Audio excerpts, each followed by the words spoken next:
Welcome to the Opportunity Podcast, where entrepreneurs come to learn from real buyers, sellers, and industry experts on the lesser-known growth opportunities to build their online business empires. We'll uncover tactics veteran online business entrepreneurs have used to build, buy, flip, and sell their way towards personal wealth. Sit back, grab a coffee, and get ready to uncover hidden growth secrets. The Opportunity Podcast starts now.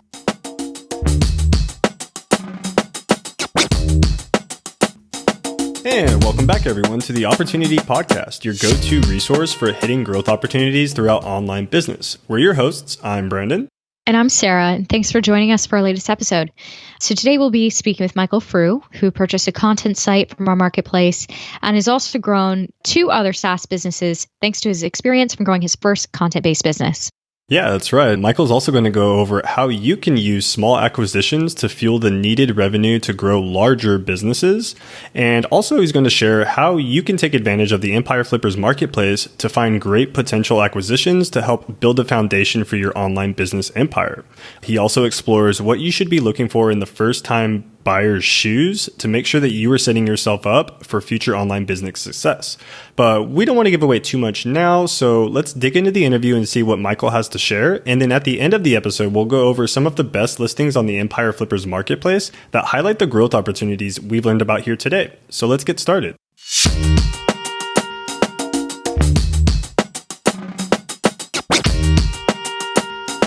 Hey, thanks everyone for joining us on another episode of the Opportunity Podcast. Today we have Michael Frew as our guest, who has purchased a content site from our marketplace back in 2015 and has also grown another 2 SaaS business acquisitions that are doing really well at the same time. So Michael, thanks for joining us on the call today. Thanks for having me here. Yeah, it's really great to speak to you about your experience in the space. But to give our listeners kind of a heads up on a little bit about your background, why don't you tell us a little bit about your experience and how you got into the online space? Absolutely. So I'm in my mid-40s, so I had already completed a 20-year career as a developer and a consultant. And at the time, I kind of went with that direction that people talk about, the FIRE, where you're financially independent and retire early. So right around early 40s, I retired and did kind of what everybody says is really fun. I moved to the Caribbean, lived on the beach, and it didn't take too long before I started to get a little bit bored and decided, of course, my life can't be over at 40 professionally. There's definitely something else I have to give to society and keep myself entertained. So I started looking at, I think most people start to look at, as to how do I start my own business? And somewhere in there, I had come across Empire Flippers and all of the marketing that was out there. And that is kind of what started making me look at, hey, maybe I don't have to start from ground zero. I can actually pick up something that's already running and take it from there. Yeah, it's really great that you were able to find that opportunity within just a little bit of research. But yeah, could you describe maybe how you were able to come across the whole process of being totally new to buying a business? And what was your mindset like at that time when you were looking at this as a potential investment opportunity? Absolutely. Yeah. So this is going to be about 2014, probably. Obviously, the market at that time wasn't even as mature as it is today. So you're definitely feeling like you're kind of on your own. I found a few other people that were doing this, but obviously a lot of the information from your resource kind of helped educate me on, let's take a chance on it, right? Let's throw some cash at something and see if this is a career direction that I would like to go. Obviously, over the years, it's been about 6 years since then. The market has really matured and it's becoming more professionalized, which is fantastic to see. But yeah, back then, it was a little bit of the Wild West back then. Yeah, I'm really glad you brought that up because I got a little fixated on you saying that you, after trying to be FIRE and, you wanted to retire. I found in my sort of experience with the FIRE community and just trying to dig into that a lot of people in the FIRE community are not really, let's say, in the online business space. They're not thinking about online assets as, something they could use towards their FIRE plan. That fascinates me that you married FIRE in online business. So can you, walk me through that? I don't know if you've experienced what I've experienced, where I think there's a little bit of hesitation in the community to go, online business, that's a little too risky for me. I'm not going to do that as part of my FIRE strategy. How did you sort of marry those 2 together and maybe go against the norm a little bit? Absolutely. Yes, that's a fantastic question. I think come from, let's say, a background and you've been working with technology for a long time, thought of buying a half passive investments made more sense. Whereas, as you're indicating, the FIRE community is usually looking at things like real estate, other things that are more passive in that direction. So for me, it was a bit more comfortable doing this than possibly doing, let's say, a real estate investment, because that's not something I have any expertise in. So for me, it was a natural marriage. And I think as we have more people like myself that are software developers that are maturing, we're getting into our 40s and 50s and maybe looking to leave the corporate space, this is a really good asset class to look at. Obviously, keeping cash is not something that is encouraged by any interest rate at the moment. So you need to put that cash to work in some manner. And this is a pretty good way that I have found, because it's using my own skills and background to be able to hopefully grow each purchase and asset. Yeah, I absolutely agree with you, Michael. And using the skills that you have to grow this investment is another opportunity that you don't really have with traditional banking or your normal stock market investments, which is really a great opportunity with these types of, online businesses. Now, what was it that you were specifically looking for in a business when you found our marketplace, you started searching around for things within your skill set, but what were you specifically looking at in a business acquisition? I think the first thing that hopefully I had understood at the time was, how do I run the business, regardless of what niche it is, whether it's e-commerce or FBA or SaaS, how am I building the business around it? That was the lesson I got from my first purchase. And in this particular instance, it was, how do I set up a content writing team? How do I drive traffic? How do I learn everything about Google? These are things that, in corporate world, you're kind of aware of it. And on the side, I would read about people that are out there doing kind of their own passive investments and hoping that someday I could be there. But when you finally sit down and actually have to do it, as you know, there's a million unknowns that nobody can explain to you until you go through it. And that, of all the things, whether it's the niche or anything, it's really is, how do I run my own business as my own person where I'm in charge and everything has to work?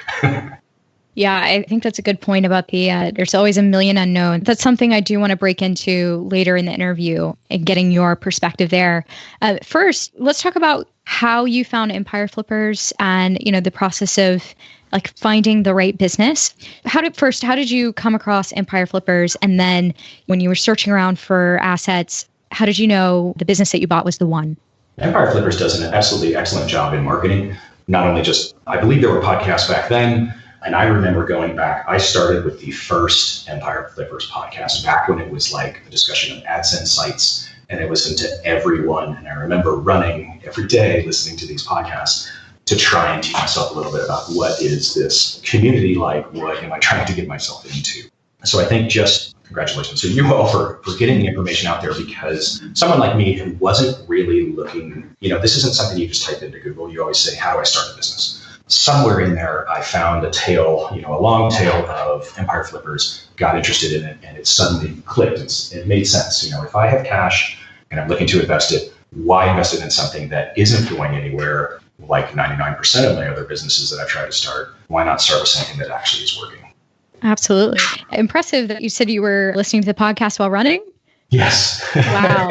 I don't know how you did that.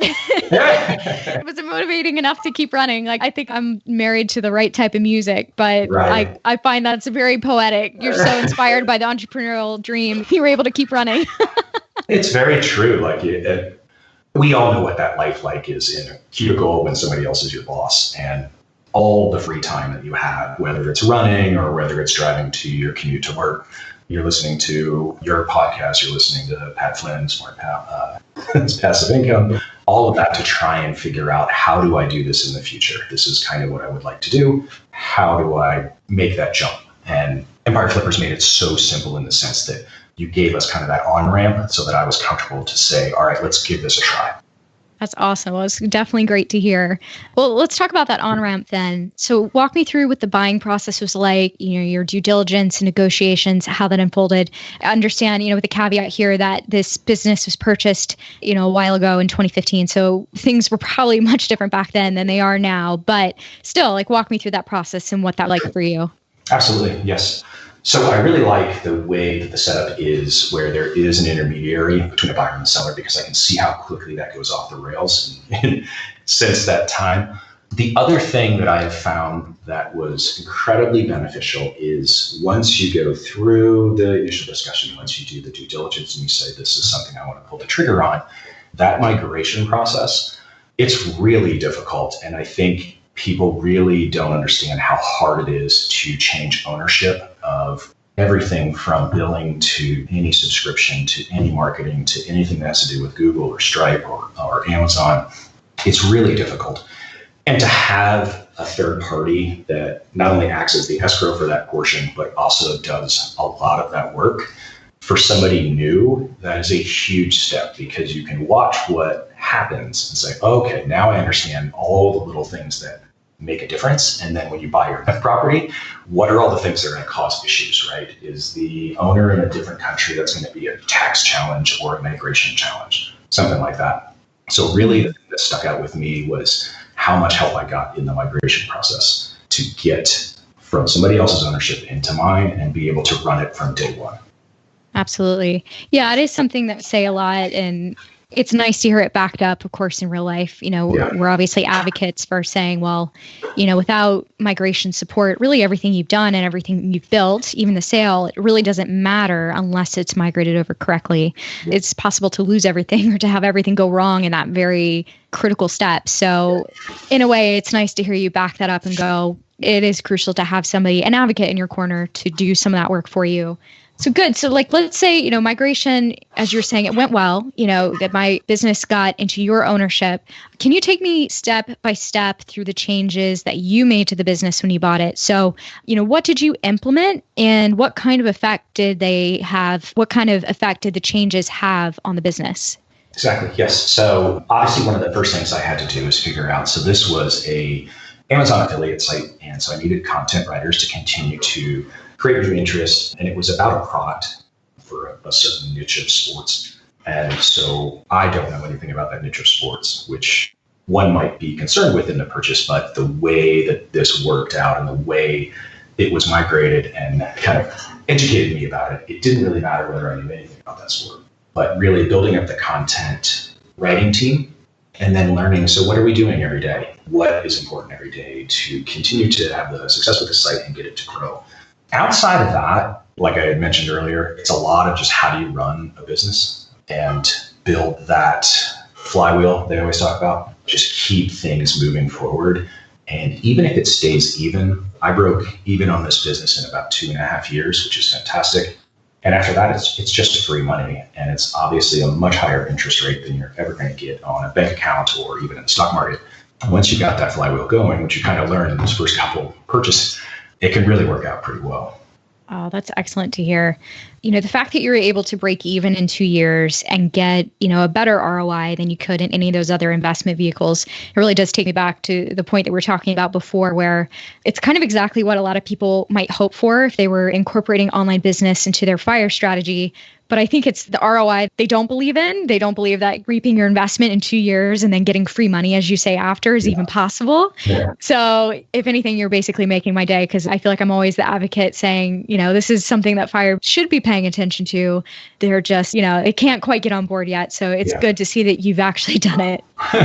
It's interesting because, the risk, and I'm sure everyone would point out, all right, you don't own any hard assets. That is correct. However, you do own a cash flow stream. And unless something dramatic happens, if Amazon changes something dramatically, which has not happened, they adjust rates a little bit, but it's not like they shut anything down. And in my other businesses, the same thing. Unless a marketplace decides to cut us off, you can be pretty confident that it's an asset that's going to pay you for a few more years. And once you're past that investment level, now you're finally making money on it.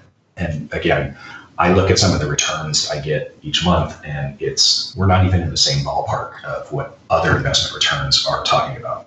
Absolutely. Well, and the fact that you not only can make those returns month by month, but you have the ability to exit, a couple years of profit up front when you exit, and then, move on to the next one and sort of snowball that and get bigger and bigger. So I guess one thing I did want to ask about the business now that we're talking about it, did you change anything in terms of revenue? I know that it was Amazon Associates, but did you keep it sort of pure Amazon Associates, or did you sort of bring other things into the mix up your monthly revenue? I did actually keep it the same, mainly because I try not to mess with things that are working. And I probably lacked at the time the confidence to bring in all of the other sources of revenue that possibly could come in there. But, you read about, okay, if I put ads on here, that kind of lowers my margin on the products. And so I kind of left it to run, again, just when you're buying a business that somebody else is running successfully, it's probably really good to spend a lot of time watching how that works instead of me pretending like I'm the genius and I'm going to come in there and fix it. And, a lot of times we do read about that where people will come in and try and change things and it kind of messes up the business long term.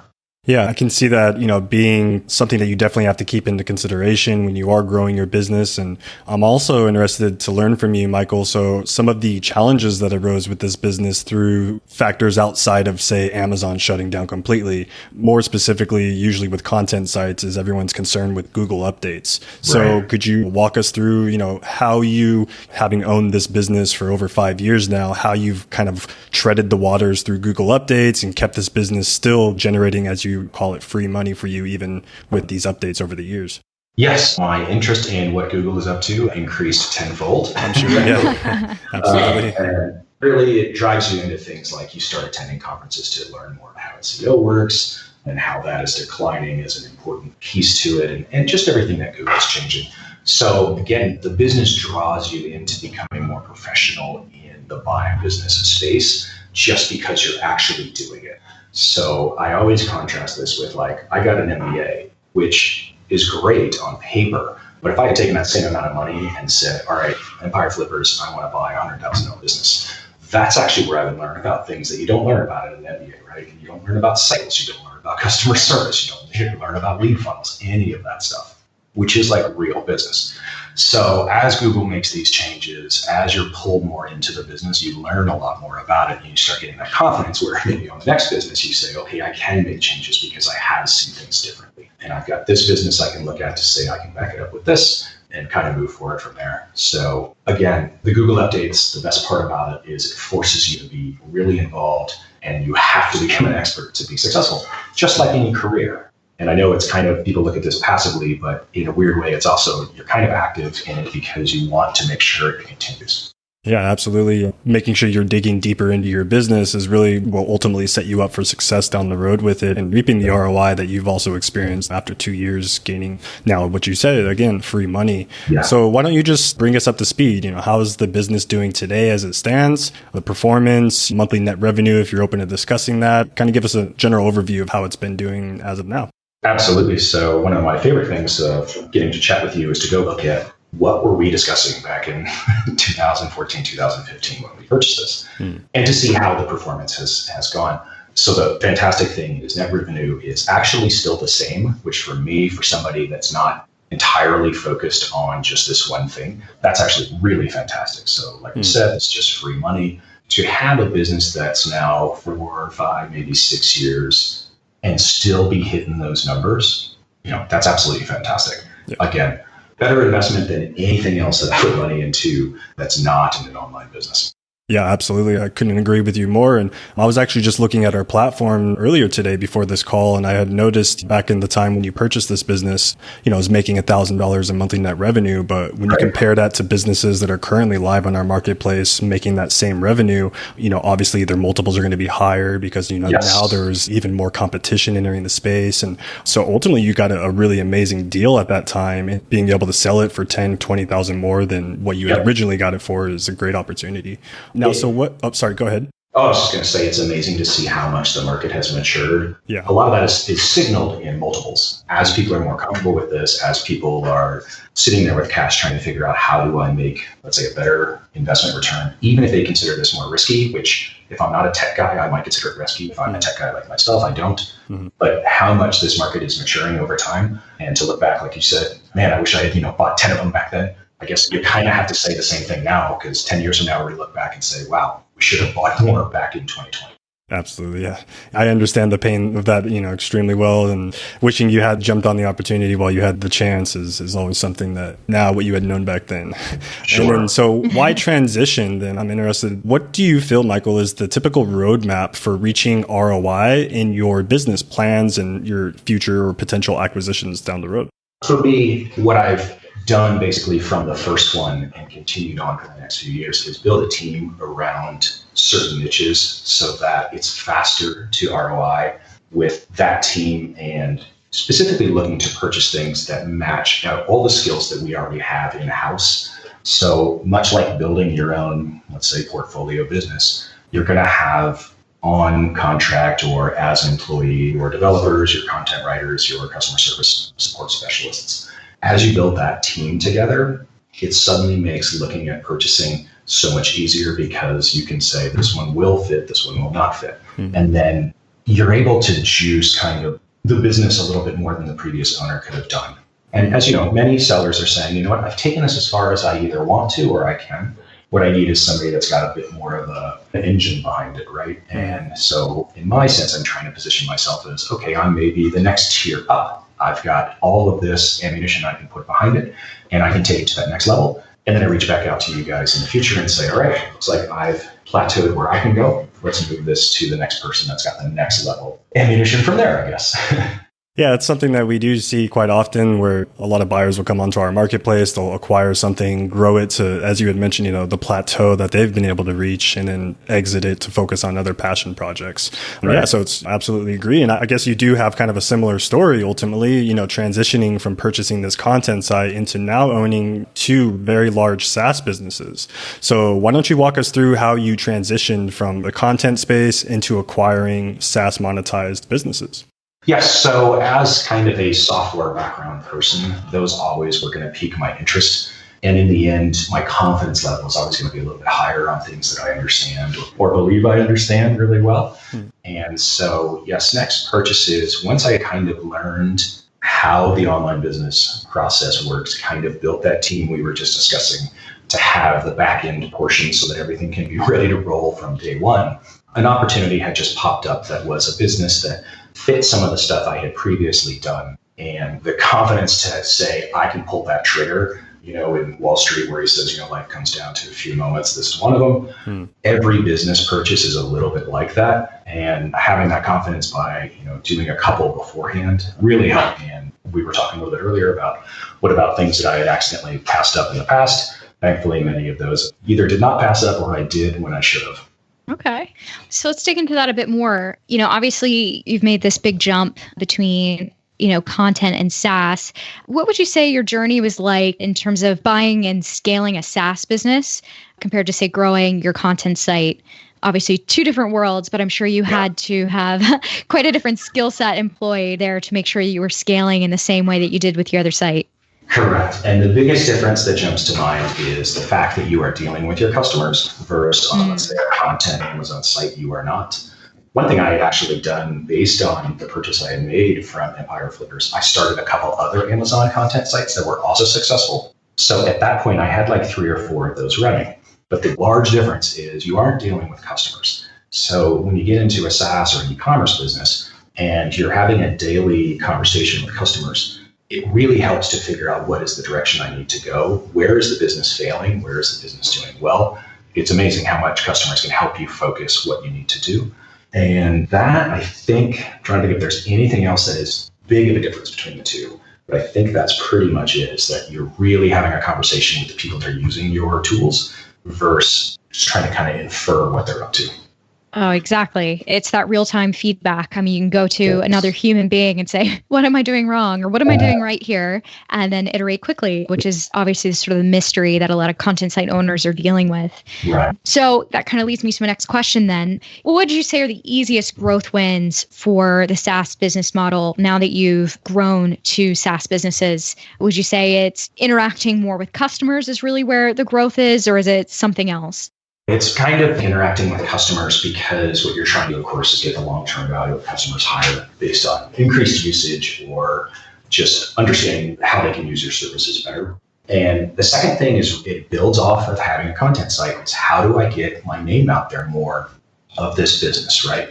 How do I get this on more marketplaces? How do I get it in more review sites? So again, you're doing a lot of the same core principles that you're using just for an Amazon site. Is you're trying to get it out there in front of as many eyeballs as possible. Those are kind of the two big things that I found really helped both of the SaaS businesses, is really more eyeballs and talking to customers to tell me what to do next. Yeah, I think it's really cool that you've found connections between the two. I think plenty of people, maybe SaaS enthusiasts or content enthusiasts would say, they're too different or there's nothing really to learn on either side. But clearly you found bridges and connections between both to help you sort of grow into a new direction. And that's something I do want to dig into because, obviously a stark difference between content and SaaS. However, for you in particular, there was a difference between the sort of the size of the businesses that you were buying. You jumped from buying, a 20K site to sites that were in the six figures for your SaaS sites. So how do you get from point A to point B in that sense? Something that was from 20K to six figures. What are the lessons you kind of learned along the way between those two sort of price categories? I would be lying if I didn't say it's really scary to do that, to pull the trigger on something that, for all of us, that's such a significant amount of money. Right. That 20 years ago as a new little developer, I never would have thought was something I could do. So to make that leap, it is really helpful to have a few other things that you've been running. Like I said, build that team. And you're like, I'm nervous, but I know I can do this. Even if this price point, I've got the education, I've got the experience, and I think, all you can do is kind of have faith. I think I can do this. But it's a huge jump to make those kind of investments. The due diligence obviously is going to be a lot longer. The trust, you really want to talk to the seller quite a bit and make sure that you two have a connection. As a buyer, I always presented myself as I am someone that has also developed. I wish I'd been like, the seller and had something successful that I could sell in the future. And making that connection, because we're going to work together 30, 60, 90 days. I still reach out to the original designers of a couple of these businesses because things still pop up years and years later. So just having that relationship and being able to communicate on the same level that the sellers are. So if you're buying a content site and you can speak really intelligently to someone who has built a content site, that is incredibly helpful as a buyer. Absolutely. Yeah, I couldn't agree more with you, Michael. And, learning from someone who has hands-on experience or doing in real time what you would like to be doing or managing a business that you would like to manage one day. You couldn't learn anywhere else more in-depth training than with someone that's actually doing it. Right. Now, for those who might be getting started in the online business space or maybe looking to acquire their first business, what advice would you give to them looking to scale and ultimately one day end up in your shoes as a portfolio buyer? Right. It is a little bit of practice, a little bit of repetition. You do need the cash on hand. So, the first piece of advice is make a determined decision to save on the side something that at some point you'll be able to start purchasing. And what I absolutely love about a lot of the marketplaces and Empire Flippers in particular is you have entry points all across the entire, let's say, net worth spectrum. Everything from you have 8-figure things to 7, 6, 5, and 4. That really presents people opportunity to kind of get in at a price point that they're comfortable with and really learn, is this what you want to do? Mm-hmm. It's very romantic when you read about it, but in the end, you want to make sure this is a career path you want to go forward with if this is kind of what you're going to focus all of your time on. If it's going to be passive, then yes, you need to look at something that might be a little bit more passive, does not need as much owner involvement. If this is something that you're going to do a career like myself, how comfortable am I with this? Is this something I wake up every morning and just can't wait to get downstairs and hit the office and get going? Yeah. Having something that you're very passionate about is definitely a benefit to growing these businesses. And like you said, waking up every morning, running down, turning on the laptop and being able to do what you love is also a blessing for myself as well. And so I'm interested, Michael, what are your future plans then? Are you currently searching for another business opportunity? Or are you looking to acquire another SaaS business? So what are your future plans moving forward with these portfolio you have? Yes, great question. Definitely, I'm of the opinion right now that I really enjoy all the businesses that I have in my portfolio. The customers are fantastic to talk to. My specialty is a lot of business to business, so I speak with a lot of other engineers. And so that I really enjoy that conversations. From that point of view, I actually want to keep the companies, even though, the normal progression is at some point you do sell them, especially after they've grown. At the moment, I'd like to keep those and continue to add to the portfolio. So really, you're taking, obviously, some of the free cash flow, you save it, you start looking at what's available out there. There are many different opportunities, of course, all the time, and try and find out one that fits that stack that you already have built your team around, that everyone says, hey, I would love to do this too.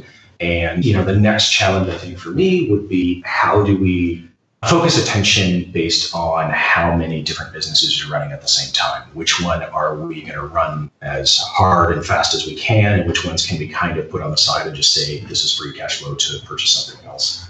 So yeah, long term, love to keep the businesses, love to look for another purchase. And that's something right in our little silo, and kind of go from there and continue to help mature this industry as a good investment opportunity for people that are looking for something a little different.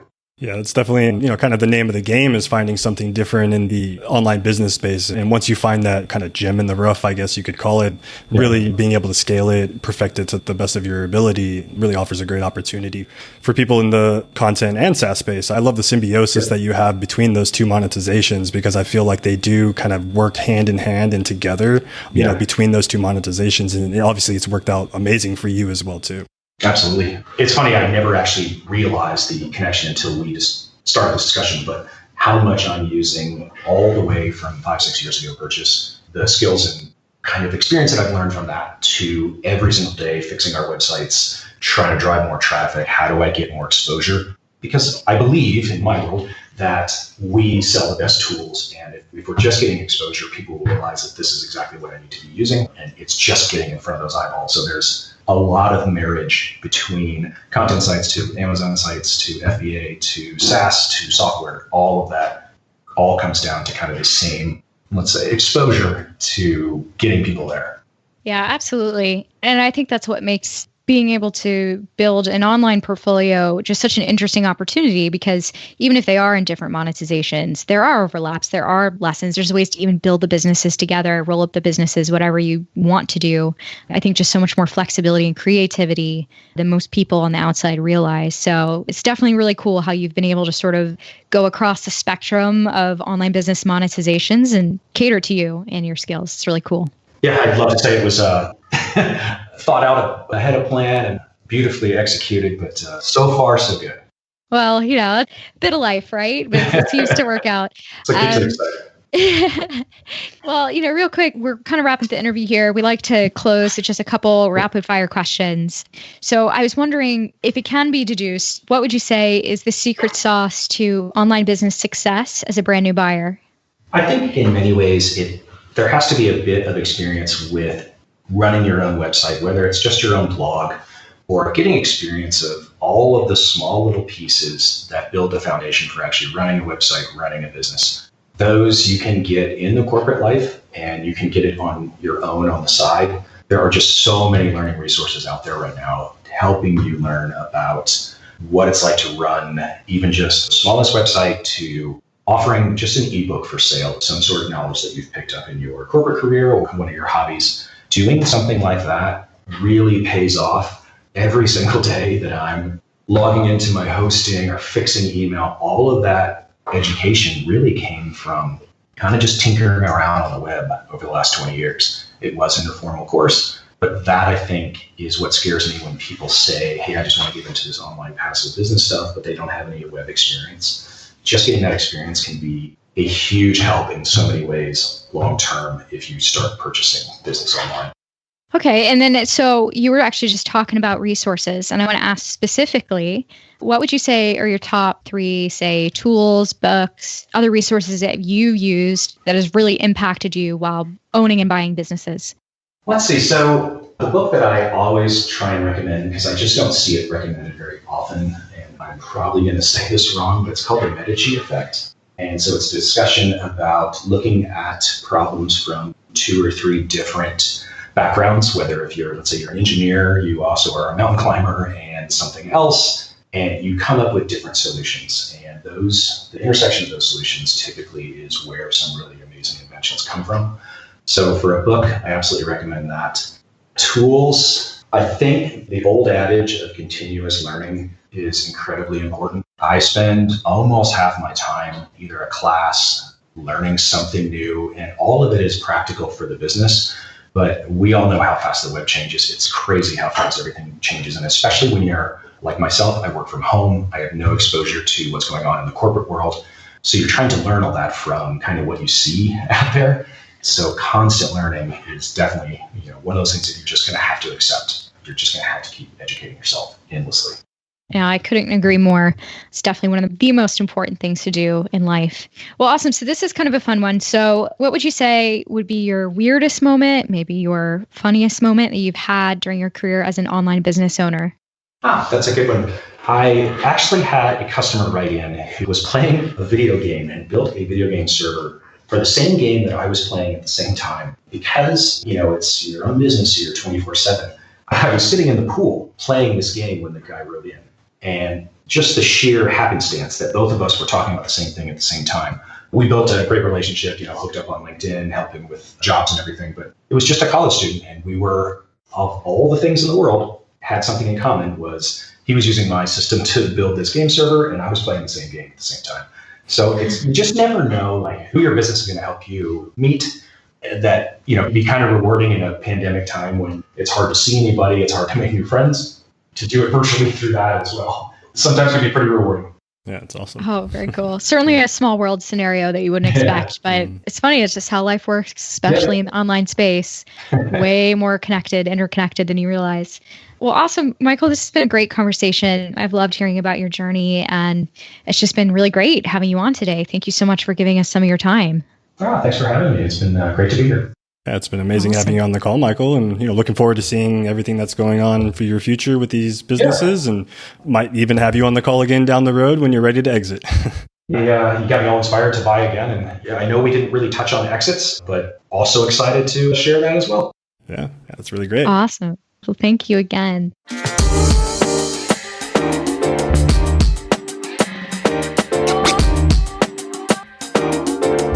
Hey everyone, as promised, now that we've wrapped up another episode and learned about how you can use the asset flywheel to pivot into larger acquisitions, we wanted to connect you with some of the best listings on the Empire Flippers marketplace in the content site space. So first we have listing 49634, which is an affiliate and Amazon Associates business in the pet care niche, which is currently on our marketplace for just over $1 million as a listing price. A great opportunity with this business is that the WordPress theme is custom built with plugins, and it also does include in this listing 411 subscribers in an email list, along with SOPs for content creation. And there's also a freelancer contact that's also included with the business. So if you already have a general understanding of the affiliate or Amazon Associate space, and you're familiar with how you can grow these types of businesses, ranking your pages organically, this is a great opportunity for someone to come in and scale this business and ultimately push it into new territory, maybe expanding into other sub niches. The business generates revenue primarily through an affiliate program through Chewy, which is a very popular affiliate program in the pet niche. And it also has some Amazon Associates revenue, which is generating 12%. Another great thing about this business is that the seller has built a custom WordPress theme and an affiliate management system. So if you're not familiar with how tables work within, comparison tables or listicles, for instance, the fact that this business already has a theme and a management system to help you kind of differentiate between, your tables or maybe your comparison charts, not having to have too much tech background and how to format those tables is a great opportunity for someone to come in. They could focus more on the content versus how they're going to be displaying this type of content on their website, since all of the systems and the management for those tables and those other things within the business model is already included. Also, what's great is that the seller has grew private affiliate earnings that have led to doubling the revenue over the past 6 months. So if you already have a few affiliate connections or maybe a few networks that you're already currently working with, or you might even have a few extra, ways that you can monetize the business outside of what's already currently in this business model, you could ultimately grow it and scale it to, within a 6-month period, doubling the revenue again. So it's a really great opportunity for someone to come in, and push this business to its full potential. And the seller has added also content through a mix of, hired outsourced writers who are also going to be included as far as those contact details. So everything is pretty much set up for you, ready to go, and offers a business buyer, a really great foundation for them to build on. Yeah, on the note of things being set up and ready to go, I'm definitely seeing that in my listing in particular for listing 48527. It's a service and affiliate business in the business niche. This one is kind of that straight out of the box. You can get it going. Basically, the business already has grown tremendously. It's gone from 5 to 26 remote employees in the past few months. Very indicative that things are going quite well for the business. There is a Shopify store and partner account. Basically, how this business breaks down is it generates income from the service side of the business, about 90% of the business, and then the remaining 10% is from affiliate commissions. So I really like that. I like when I see a really well set up service business comes through. It just kind of proves that, the idea of online business is quite flexible. If you can set up even a service-based affiliate business and diversify monetization through affiliate, really, this is a blank canvas in a way. You can keep adding on more. You can keep doing just different things with it. It's got already an email list in place of almost 20,000 contacts. That's great. There's a relationship there with the audience. And yeah, they've already got thousands of orders within the Shopify store, and they have about 500 clients per month on average. So the base is already there. And I just think there's huge potential to just keep scaling that, especially with remote team already built and in place. So yeah, so I think this business in particular is one of those where, you get the right buyer to come in who feels strongly about having a service-based business and wants to add on additional revenue streams, and, they can really take it to the next level. Yeah, so that wraps up this week's episode. Thanks everyone for tuning in. We hope you've gained some valuable insight to the opportunities digital acquisitions offer. Click the link in the description or visit empireflippers.com/marketplace to learn more about these businesses or other listings currently live on our platform. If you enjoyed this episode, be sure to leave a comment and subscribe to this channel for more great content that'll be released soon. And don't forget, if you're loving the podcast, do leave us a review. It helps us get found and other people to stumble upon the podcast as well. So until next time, we're your host. I'm Sarah. And I'm Brandon, and thank you so much for tuning into the Opportunity Podcast.